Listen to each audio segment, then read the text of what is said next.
All right, so let's start building this chat experience for leads back at university that will help qualify leads for them on autopilot.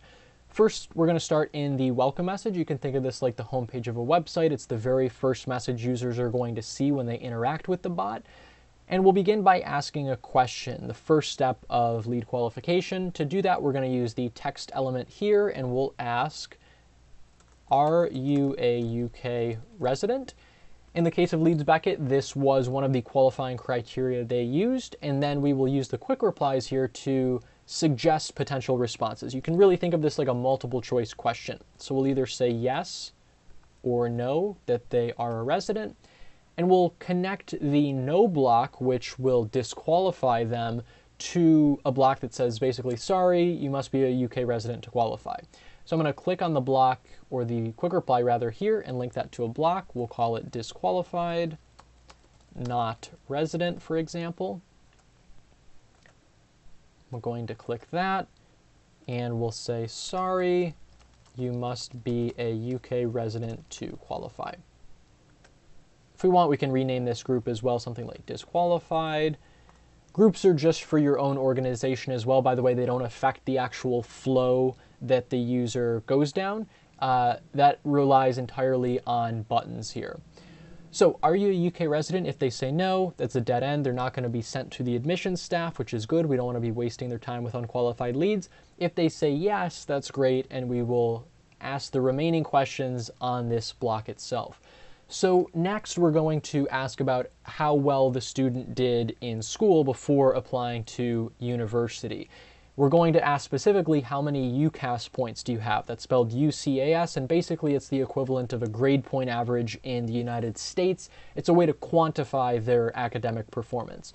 So to do that, we're going to click the plus button here. We could also use the text and quick replies that I just showed, kind of like a multiple choice question, but this is for demonstrational purposes. Instead, I just want to show you the tools at your disposal so the gears can kind of turn and show you what's possible. But you could certainly do this method as well. So I'm going to click the plus button and add what's called a user input plugin. This will allow the user to freely enter in text, specifically the number of UCAS points they received. And then from that, we can send them down different pathways. Basically, if their score is too low, we're going to disqualify them. If it's above a certain number, we'll qualify them. So I'll say, how many UCAS points do you have? And whatever they enter, we're going to validate that as a number. So if they type in, I don't know, for example, we're not going to let them proceed until they actually type in a number. And then we can save this to an attribute called UCAS, for example, so we can segment users based on this value in the future. So next, the question is, well, in this multiple choice question, it was very linear and simple. We could either, send them one way or another based on what button they clicked, but how do we direct users to different content when we don't know what they're typing and we can't predict that really? So what we will use here is a plugin called the send block. It will redirect users to different content based on the number they enter. So what we're going to set up here is a disqualification redirect, essentially. So if their score is too low, we're going to send them to a disqualified block. If it's above a certain number, then we'll just ask them the next question. So I'm going to click specific subscribers right here. It'll open up the filtering options I have. And I'll filter based on that UCAS attribute. So I'll say if UCAS is less than, let's say, 300, we're going to send them to a block that we'll create called disqualified, not enough points. Okay, so we'll create that block. And then on here, we'll say, sorry, you must have at least 300 UCAS points to qualify. Okay, cool. So back on the welcome message, they're going through. They have to have at least 300 points to continue. And then if they pass that criteria as well, we'll ask them one final question, although Leads Beckett spot in reality was actually much more complex, but this is a high-level overview. So if they qualify, we're then going to ask for their contact information. To do that, we're going to click the plus button again to access all of the plugins available and choose user email. We could also use phone. It works in the same way. I'm going to click this, and this will allow us to retrieve the user's email that they have on file with Facebook, which is really cool and frictionless. They just tap a button and it will provide us that email address if they consent. In other words, they don't have to manually type it out like in a traditional web form. So I'm going to save this to an attribute called email. And we're pretty much good to go at this point. I'm going to add a confirmation message though, and then show you how this appears on the user side of things, as well as showing you how you can export this data for more granular use and more flexible use. So let's add a text message at the bottom here after they've gone through all these steps and we've determined they've qualified, and we'll say, thanks, you've qualified. Our admissions team will contact you shortly. Remember, people are only going to get this message and we're only going to pass on their information if they've gotten through and passed all the tests here.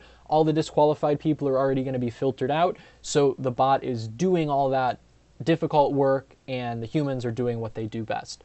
So last thing we want to do here is export this data, right? So after we've captured their email, we want to send this data to the admissions team. To do that, we have a couple of options, but I'll show you two of my favorites. So the first one is save to Google Sheets here, and this will allow us to export whatever data fields we want, such as email and how many UCAS points they had and their name, to a spreadsheet.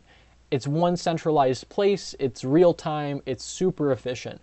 We could also use what's called the Export via Zapier plugin, which allows us to integrate with 1,000 other apps and tools, essentially. So if you want to automatically send this lead data into MailChimp, any other CRM you're using, or any other database that you could possibly imagine, this makes it possible, and you can do that without coding. But more on that later in the course. So I want to show you the Google Sheets plugin as a quick example. We'll set it up and then I'll show you how this appears on the user side of things, and then I'll show you how this data gets transferred. So I'm going to click Connect Google Sheets.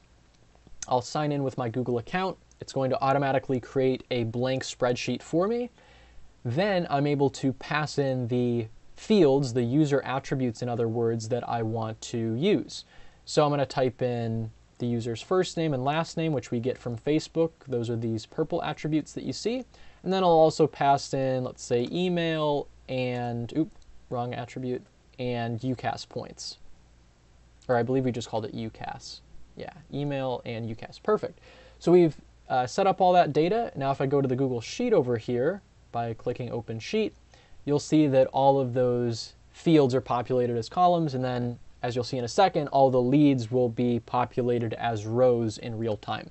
So I'm going to go in and test this so you can see what it looks like. I'll click Test Your Bot. Are you a UK resident? I'll say yes, so I continue to qualify. How many UCAS points do you have? I'll type in 500, so I continue to go through. I submit the email, and bam, there we go. Now on the admissions team side of things, they can monitor this Google Sheet, see all of this data, follow up as needed, and close that deal. So hopefully this video was helpful. Try yourself now to build your own lead qualification bot, and happy botting.